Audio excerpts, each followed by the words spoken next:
Buenas tardes a todos. En primer lugar, agradecer al Comité Científico de este Congreso por aceptar nuestra ponencia y a todos los participantes que se han interesado en conocer esta experiencia de innovación docente que presentamos. Pues bienvenidos a este vídeo.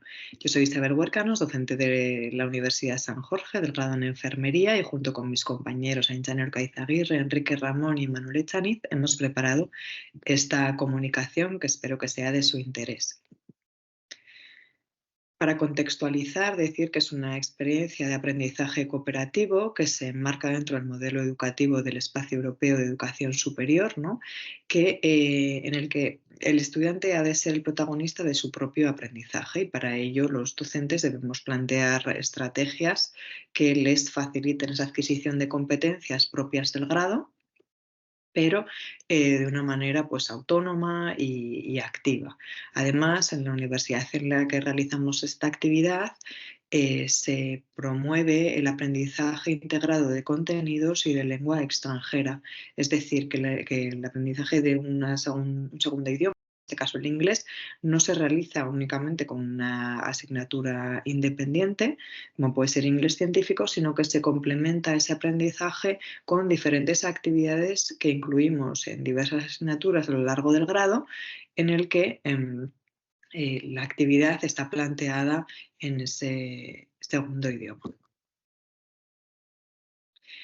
El objetivo que tenemos lo que planteamos en este trabajo fue evaluar el efecto que la actividad bilingüe tenía sobre la adquisición de conocimientos por parte de los estudiantes, y además conocer el impacto que tuvo esa actividad en la satisfacción, no solo del alumnado, sino también del profesorado.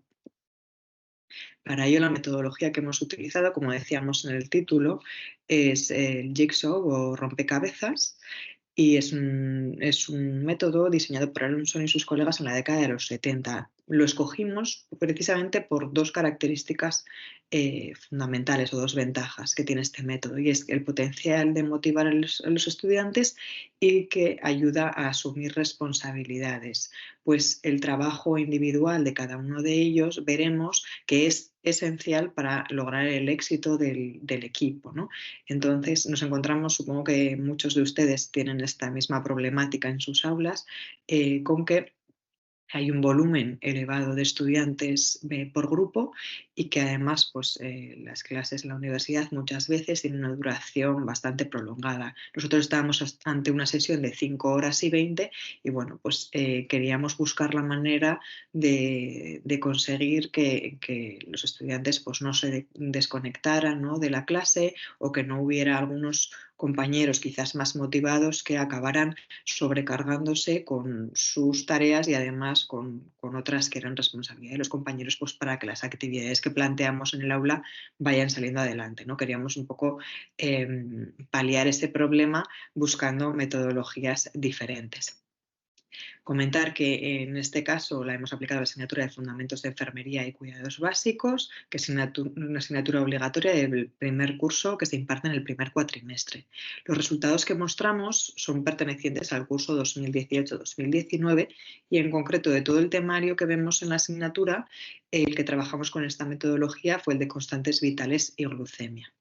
Los resultados son los relativos a los 100 estudiantes que ese día que se impartió la sesión vinieron a clase, del total de 121 que teníamos matriculados en la asignatura. Para quienes no conozcan esta dinámica del Jigsaw, pues en esta diapositiva la resumimos brevemente. Nosotros empezamos la clase ya habiéndoles dado previamente los equipos de trabajo que colgamos en una plataforma docente con la que nos comunicamos con ellos, les colgamos material didáctico. Entonces ellos ya sabían cuando entraban en el aula con qué compañeros se debían sentar y qué número de tema les habíamos asignado. En esos primeros 15 minutos de la sesión los destinamos a explicar la dinámica, en qué consistía esto del Jigsaw, ¿no?, y que les íbamos a pedir, y les revelamos el número de tema que les habíamos dado, a qué contenido correspondía, ¿no? Los tienen ahí distribuidos. Frecuencia cardíaca y temperatura, otro que era tensión arterial y su medición no invasiva, tensión arterial y su medición invasiva, frecuencia respiratoria y saturación de oxígeno, y un quinto tema que era la glucemia, que si bien es cierto no es una constante vital, se imparte en esta asignatura y nos encajaba a la perfección introducirla en esta sesión. Les dimos 1 hora y cuarto para que ellos fueran respondiendo una ficha de preguntas que nosotros les preparamos en relación al tema que les habíamos asignado. Para ellos les facilitábamos ciertos materiales. Por un lado, una serie de vídeos que estaban disponibles en inglés y libros o manuales básicos de la asignatura que tenemos en la biblioteca de la universidad. Los tomamos de la biblioteca y los llevamos al aula para que pudieran consultar. Así, de alguna manera, tratábamos de ayudar a aquellos estudiantes que tenían un nivel más bajo de inglés para que, si alguna respuesta no la sabían del todo a través de la información que podían ver en los vídeos, podían terminar de cerciorarse a partir del material bibliográfico en castellano que había en el aula. Después de ese trabajo individual, para el cual les dimos 1 hora y cuarto, y se abrió un plazo de 30 minutos para hacer reuniones de expertos. Es decir, todos aquellos estudiantes que habían trabajado el tema 1 eran expertos en ese tema o se debían convertir en expertos en ese tema después de esta reunión. Entonces, hacíamos que tuvieran esos 30 minutos de conversación, de debate, para ver cómo había respondido cada uno a las preguntas de la ficha y pudieran resolver dudas entre ellos, ¿no? Consensuar de alguna manera las respuestas que consideraban más idóneas para cada una de las cuestiones. Una vez finalizado ese plazo, les dimos 20 minutos de descanso y retomamos la sesión, pero ya cada uno volviendo a su grupo original de 5 integrantes. Nosotros hicimos la distribución de 5 integrantes por grupo porque el temario que queríamos trabajar se podía subdividir en 5 bloques fácilmente. Entonces, se abrió un plazo en ese momento de 1 hora y media en el que cada uno de esos 5 integrantes iba explicando al resto de compañeros todo lo que había podido aprender desde un punto de vista teórico y práctico sobre esas constantes vitales y esos parámetros que se debían medir para cada una de ellas, ¿no? Entonces todos hacían las veces de aprendices y a la par de maestros cuando les tocaba exponer su contenido. Una vez pasado ese tiempo, les proponíamos una prueba de evaluación de conocimientos a través de la plataforma gamificada Kahoot, para lo cual dimos 30 minutos, tiempo suficiente para que entraran en la aplicación, registraran los equipos y resolvieran el examen que les planteábamos y pudiéramos comentar los principales resultados.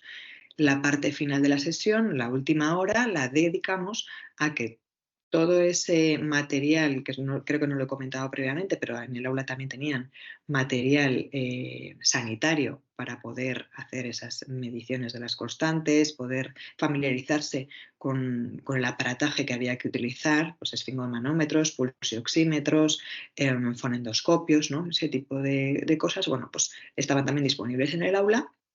Y esa última hora la destinamos a que todos ellos pudieran, bajo la supervisión de los docentes, pues ir practicando cómo se medía cada una de esas constantes o esos parámetros, ¿no? Los tiempos ya los he ido mencionando en la diapositiva anterior. En cuanto a materiales, también he mencionado ya varios. Comentar sobre todo que fue importante que cada uno de los estudiantes tuviera un ordenador o una tablet y unos auriculares para ir siguiendo los vídeos que les pedíamos que vieran a su ritmo. No todos tenían el mismo nivel de inglés, hay algunos que necesitaban rebobinar, ponerse subtítulos o traducción simultánea o consultar traducciones en Word Reference o el Google Traductor. Entonces, bueno, esto facilitó que cada uno pudiera ir a su ritmo.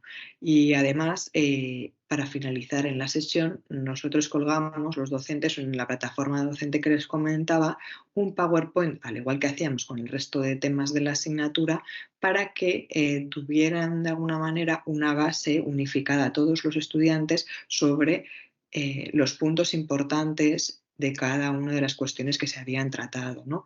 todo lo relevante con respecto a la frecuencia cardíaca que consideramos que debían aprender, sobre la temperatura, sobre la saturación de oxígeno, etcétera, para que no hubiera diferencias entre la información de la que disponían los estudiantes entre sí, ¿no? No queríamos que el contenido con el que, o el material con el que iban a ir al examen tuviera variabilidad, ¿no? En función de lo exhaustivos que habían sido los expertos de su grupo en buscar la información, lo bien que había sido seleccionada o transmitida, ¿no? Entonces, bueno, así unificamos un poco el material del que todos ellos disponían una vez habíamos terminado con la dinámica. En esta diapositiva pueden ver un ejemplo de una ficha de preguntas como las que les comento. En este caso es sobre la frecuencia cardíaca, pero vamos, todas tienen una distribución muy similar. Empiezan con una serie de vídeos que les pedimos que vean, un bloque central con diversas preguntas para conocer bien el tema que les hemos asignado. En este caso, pues les preguntábamos qué es el pulso, qué órganos están involucrados, cuáles son las cifras que se consideran normales y si estos rangos de normalidad varían en base a la edad, el sexo u otras características del paciente, en qué puntos del cuerpo ellos como enfermeros pueden tomar el pulso. En este caso concreto, por ejemplo, que la frecuencia cardíaca, el ritmo, la amplitud o la tensión del vaso es importante para saber si ese pulso está dentro de la normalidad o el paciente puede tener algún tipo de alteración, pues les pedíamos que explicaran, ¿no?, qué quería decir cada una de estas características y qué podían indicarnos. También en este caso, pues pedíamos que como enfermeros, ¿no?, describieran qué pasos tendrían que seguir para tomar el pulso radial o apical, que es la forma más común de medir esta constante, y valorarla o registrarla en la gráfica como esta que ven aquí, ¿no? Les dábamos un ejemplo de 86 latidos por minuto y pedíamos que lo registraran para tener una medición de la evolución del paciente. Todas las fichas terminaban, como ven, con este recuadro en el que ellos podían ir anotando las dudas que les pudieran ir quedando a pesar de ver el material del que disponían para luego consensuarlo con el resto de expertos que habían trabajado sobre el tema. En cuanto a la recogida de datos, como ya hemos dicho, teníamos una parte de información cuantitativa que se obtenía a partir de los resultados del examen tipo test de 20 preguntas y 4 opciones de respuesta que resolvían por grupos, y una parte de información cualitativa obtenida a través de entrevistas grupales a estudiantes, a docentes y notas de campo que los propios profesores tomábamos durante la sesión. En cuanto a los conocimientos adquiridos, pues en los 20 grupos que participaron, la media de aciertos fue de un 49,93%, o sea, un número de aciertos y errores muy similar. En cuanto a la información cualitativa obtenida, pues destacar algunos comentarios de los docentes, como que es una actividad muy interesante para salir de la rutina habitual y algunos proponían, ¿no?, seguir probando dinámicas que fueran activas, ¿no?, y que consiguieran enganchar a los estudiantes, ¿no?, sacarnos un poco de la clase magistral.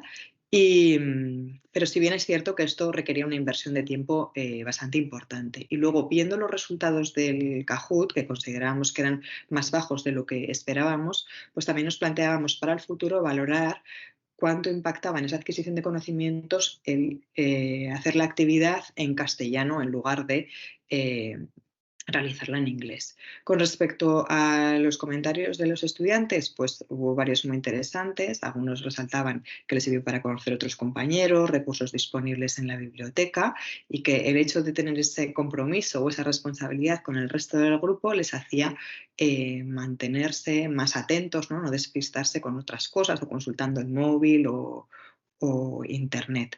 También quienes tenían un nivel más bajo de inglés nos contaron un poco sus dificultades y qué recursos habían utilizado para salir del paso, ¿no? Y aquí les dejamos algunas recomendaciones que consideramos que son importantes si quisieran introducir esta dinámica en sus clases. Hasta aquí la exposición. Quedamos atentos al foro para cualquier duda que quieran plantearnos. Muchas gracias.